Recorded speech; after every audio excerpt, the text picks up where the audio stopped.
Tamil Senior, June 1986. Get ready. 10 seconds. 5 seconds. Start. மாண்புமிகு தலைவர் அவர்களே, கல்வி வளர்ச்சி பற்றிய கொள்கை விளக்க குறிப்பின் மீது நடைபெறும் விவாதத்தில் பங்கு கொள்வதற்கு எனக்கு தாங்கள் வாய்ப்பு கொடுத்ததற்கு முதலில் என்னுடைய நன்றியை தெரிவித்துக் கொள்கிறேன். இந்த வாய்ப்பை பயன்படுத்தி கொண்டு கல்வி வளர்ச்சியில் முக்கியமான ஒரு பணியை ஆற்றி வரும் ஆசிரியர்களுக்கு இன்றைய தினம் இருக்கும் சில குறைகளை எடுத்து சொல்வது பொருத்தமாக இருக்கும் என்று கருதுகிறேன். முதலாவதாக, பட்டதாரி ஆசிரியர்களை எதிர்நோக்கியுள்ள முக்கியமான பிரச்சனையை பற்றி ஒரு சில வார்த்தைகள் சொல்ல விரும்புகிறேன்.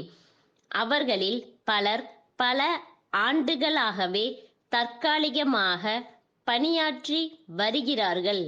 பலமுறை கோரிக்கைகள் விடுத்தும் அவர்களுடைய பணி இன்னும் வரன்முறைப்படுத்தப்படவில்லை. என்றாவது ஒரு நாள் பணியில் நிரந்தரமாக்கப்படலாம் என்ற நம்பிக்கையில் அவர்கள் இவ்வளவு ஆண்டுகளாக இருந்து வந்திருக்கிறார்கள்.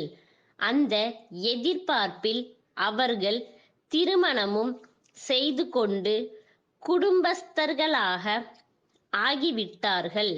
கணவன் மனைவி இருவருமே தற்காலிக ஆசிரியர்களாக இருக்கும் பல குடும்பங்களை நானே அறிவேன். தங்கள் எதிர்காலத்தை பற்றி நிச்சயமற்ற ஒரு சூழ்நிலையில் இத்தனை ஆண்டுகளாக வாழ்ந்து வந்த அவர்கள் தற்போது ஒரு விரக்தி மனப்பான்மையை பெற்றுள்ளார்கள்.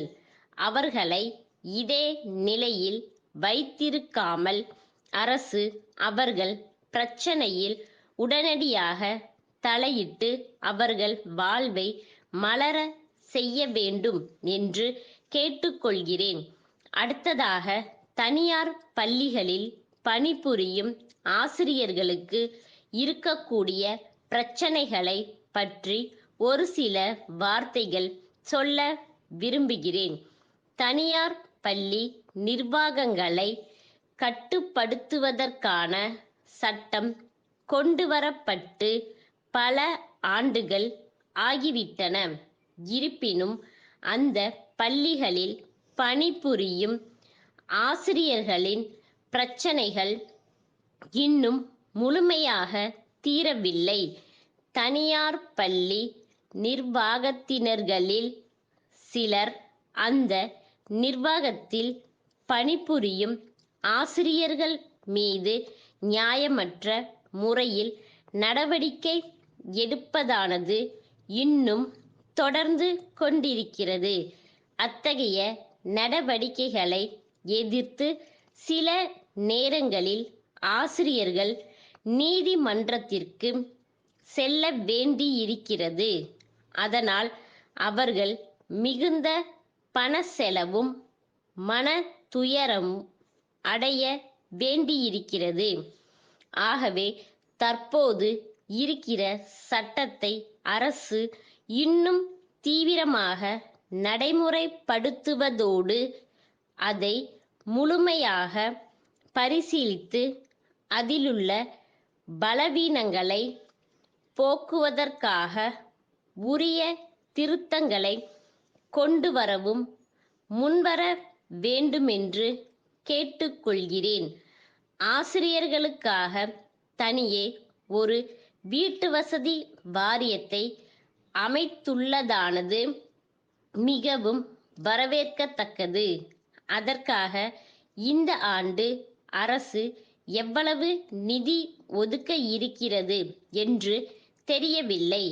நிதி ஒதுக்கம் பற்றி அடுத்து வர இருக்கும் நிதிநிலை அறிக்கையில் நல்ல அறிவிப்பு வருமென்று நம்புகிறேன். புதிதாக சில ஆசிரியர்கள் பணியிடங்களை உருவாக்கியுள்ளது பற்றிய அறிவிப்பு பயிற்சி பெற்று வேலை கிடைக்காமல் இருக்கிற ஆசிரியர்களுக்கு மகிழ்ச்சியை தரத்தக்கது. சென்னை மாநகராட்சியின் தனி அதிகாரிக்கு குமரப்பன் நகர் 3வது தெருவில் வசிக்கும் கோபாலன் எழுதிய 12 செப்டம்பர் 1980 தேதியிட்ட கடிதம். ஐயா, நான் வாழும் பகுதி முன்னர் பேரூராட்சி பகுதியாக இருந்தது. சில ஆண்டுகளுக்கு முன்புதான் சென்னை மாநகராட்சியில் சேர்த்து கொள்ளப்பட்டது. மாநகராட்சியின் பழைய எல்லையை ஒட்டியே இந்த குடியிருப்பு பகுதி அமைந்துள்ளது.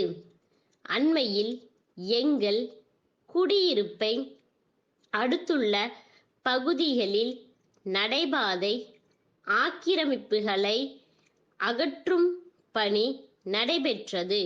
இது வரவேற்கத்தக்கதாக இருந்தபோதிலும் இதன் காரணமாக மற்றொரு பிரச்சனை தற்போது ஏற்பட்டுள்ளது.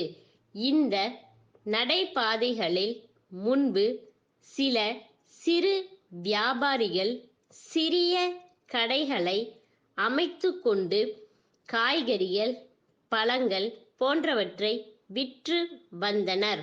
அவர்களுடைய கடைகள் அகற்றப்பட்ட பின்னர் அவர்கள் எங்கள் பகுதிக்கு வந்து தெரு ஓரங்களில் வியாபாரம் செய்ய ஆரம்பித்துள்ளார்கள். எங்கள் பகுதியிலுள்ள வீதிகள் ஏற்கனவே குறுகலாக இருப்பதால் இந்த தெரு ஓர கடைகள் இடைஞ்சலை ஏற்படுத்தும். எனவே வியாபாரிகளுக்கு இங்கு ஓர் அங்காடி அமைக்க கருணையோடு பரிசீலிக்குமாறு வேண்டிக் கொள்கிறேன். தங்கள் நம்பிக்கையுள்ள ஸ்டாப்.